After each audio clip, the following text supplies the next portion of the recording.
Assalamualaikum warahmatullahi wabarakatuh. Selamat datang kembali di Rio Hotspot Channel.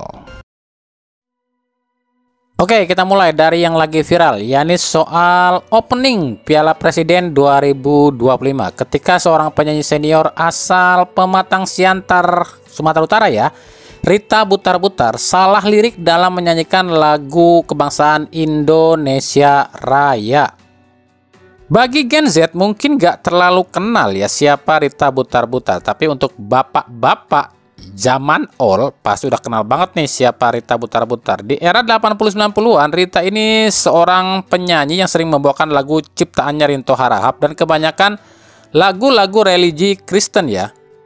Oke, lupakan soal sejarah Rita Butar-Butar. Kami sih sebenarnya kalau dalam kasus ini nggak terlalu menyalahkan Rita Butar-Butar soal salah liriknya. Ya mungkin aja karena dia memang udah tua, jadi ingatannya agak sedikit berkurang ya. Cuma permasalahannya adalah lagu yang dinyanyikan adalah lagu paling sakral untuk bangsa Indonesia, lagu Indonesia Raya. Ya, kami tahu sih siapa yang merekomendasikan Rita Butar-Butar ini buat nyanyi di sini ya. Tentu saja dia yang sangat terketus sama ketum PSSI yang kebetulan dia juga orang Batak sih ya, inisialnya AS. Ya mungkin alasannya tuh mungkin apa ya, demi memberikan apresiasi atau penghargaan pada musisi senior, dan ini sih memang patut diapresiasi. Dan memang kalau kita bicara soal penyanyi lupa lirik, kesalahan lirik itu memang manusiawi ya. Manusia itu memang nggak luput dari salah dan lupa. Tapi apakah sebelum acara itu ada gladi resik atau latihan dulu? Enggak sih.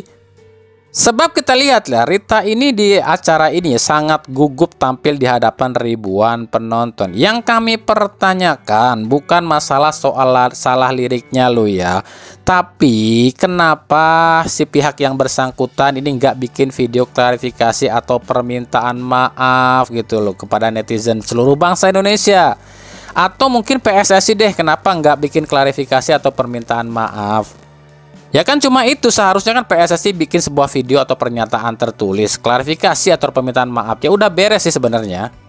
Tapi inilah yang namanya juga PSSI. PSSI itu kalau nggak kontroversi ya bukan PSSI namanya ya. Hampir sama tuh kejadiannya dengan pencopotan spanduk pemain timnas putri ya, yang kemarin kritik Erick Thohir soal Liga 1 Putri. Ya kami tahu lah siapa wanita di video ini.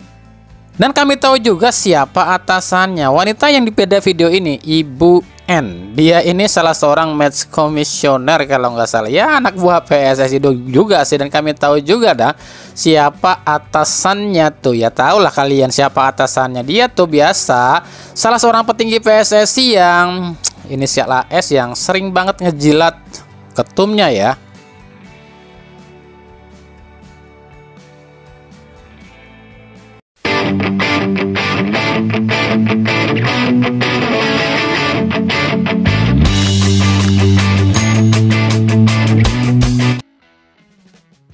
Oke lanjut ya, inilah serba-serbi di Indonesia. Kalau tadi ada penyanyi senior yang lupa lirik, sekarang ada justru kelakuan yang apa ya, bikin jengkel dan bikin enak juga nih dari netizen Indonesia ya.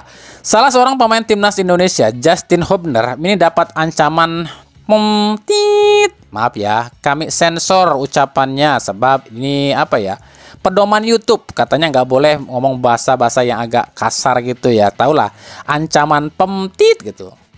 Ancaman ini datang dari sebuah akun medsos ya di Instagram kalau nggak salah. Nah, Hubner ini sendiri belum melakukan tindakan apapun ya saat ini. Cuma gini loh ya, buat kami gini, ini udah keterlaluan sih. Memang sih orang ini kan kalau ditangkap paling ngakunya maaf ini cuma bercanda, maaf ini cuma apa ini itu. Tapi kan konteksnya ancaman loh ini. Dan faktanya di Indonesia mungkin bukan cuma Hubner ya yang mendapatkan perlakuan seperti, mungkin masih banyak pemain-pemain atau mungkin warga-warga lain, rakyat-rakyat lain yang pernah alami ancaman seperti ini. Nah, kenapa pihak-pihak pemerintah nggak ada yang mencari solusi buat menetralisir atau mungkin mensortir sosmed, minimal ada filter gitu loh, biar orang-orang yang goblok ini nggak seenaknya lo ya.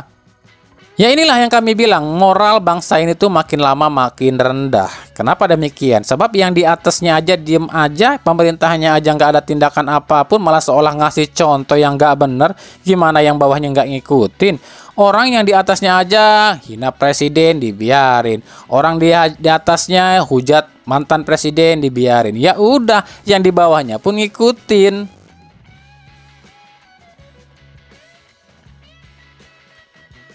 Dari Piala Presiden Grup A ini banyak yang minta kami bahas soal ini ya. Oxford United kemarin panen gol ya ke gawangnya Liga Indonesia All Star dengan skor 6-3 ya, dan mengakhiri laga ini. Nah, menurut pelatih Oxford United, Gary Rowett, sebenarnya di laga ini dirinya nggak menargetkan apapun ya pada para pemain Oxford United. Dia ini cuma bilang, just enjoy yourself. Artinya ya nikmatin aja lah, nggak usah terlalu serius. Tapi ya inilah realita perbedaan kelas yang sangat mencolok antara tim asal Inggris dengan Indonesia. Tapi ya lumayan lah, Liga 1 All Star bisa cetak 3 gol ke gawang Oxford itu aja udah luar biasa sih menurut kami. Meskipun 2 gol diantaranya memang murni kesalahan pemain Oxford itu sendiri. Nah, kita akan lihat nih di pertandingan kedua nih, siapa tim yang akan lolos ke babak final di grup A dan di grup B. Cuman di laga ini ada satu kejadian yang menyita perhatian netizen, yakni pelanggaran keras Hansa Muyama sepanjang pertandingan ini pada striker utama timnas Indonesia Ole Romeni. Ini Hansamu habis dihujat nih sama netizen nih, sebab Hansamu ini dianggapnya sengaja ingin mencederai Ole. Netizen ini khawatir kalau Ole cedera dan timnas nggak punya striker lagi. Ya memang sih, padahal di laga ini ya Ole itu tampil cuma apa? Cuma main-main loh ya. Dia nggak terlalu ngotot juga, malah apa ya, lebih ke ya nyantai-nyantai aja. Tapi mungkin ya dengan sikap dan juga gaya Ole Romeni dengan main ya kayak juggling-juggling di lapangan seperti itu, mungkin pikirnya ngejek banget nih sama pemain Indonesia kali ya. Yang nggak tahu juga. Nah, gimana pendapat kalian?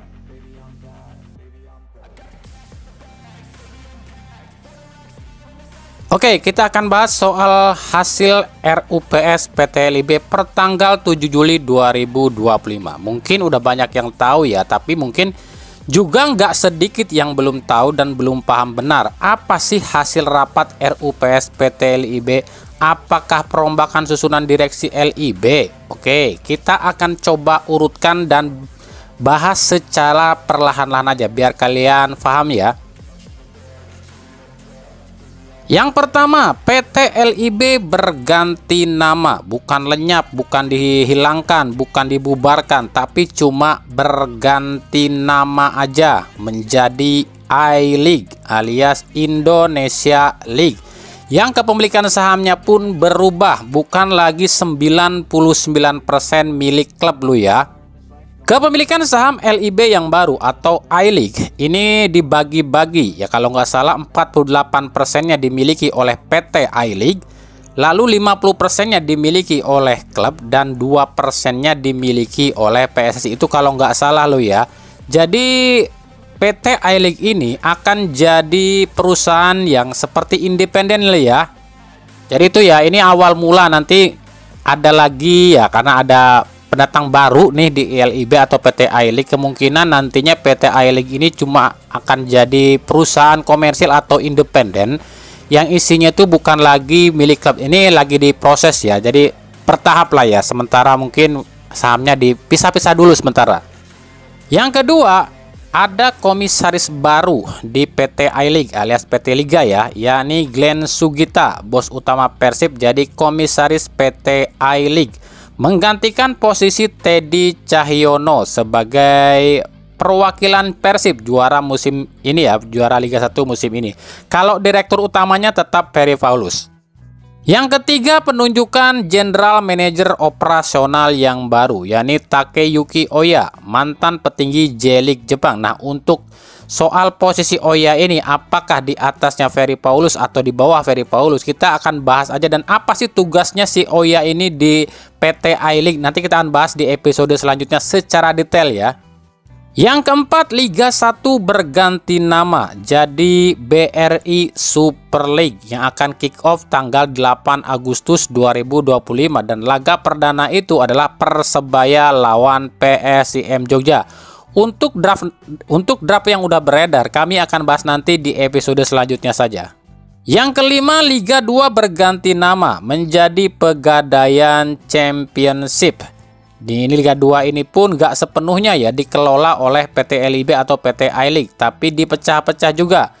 52% sahamnya ini dimiliki oleh PT Liga dan 48%-nya dikelola oleh para klub Liga 2 itu sendiri. Yang keenam, regulasi pemain asing Liga 1 adalah 11 orang. Ini udah resmi ya, jadi 11 pemain asing di Liga 1. Tapi dengan catatan, cuma 8 yang boleh dipakai dalam satu pertandingan. Dan 8 pemain asing ini boleh dimainkan sekaligus secara bersamaan. Paham kan maksudnya? Jadi 11 orang pemain asing nih, tapi tiap kali main cuma boleh bawa 8 aja, nggak boleh lebih. Kalau kurang sih nggak apa-apa ya. Yang 3 ini nggak dibawa, yang artinya 3 ini cuma cadangan. Takut-takut kalau yang 8 ini ada yang cedera ataupun ada yang akumulasi. Contoh nih misalnya Persib kan udah punya 8 nih, itu boleh nambah 3 lagi pemain asing, tapi tetap tiap kali main cuma bawa 8 pemain asing aja. Nanti misalnya nih di pertandingan selanjutnya ada pemain asing Persib yang cedera atau akumulasi, nah itu boleh digantikan dengan pemain asing yang nggak dibawa di pertandingan sebelumnya. Paham dong?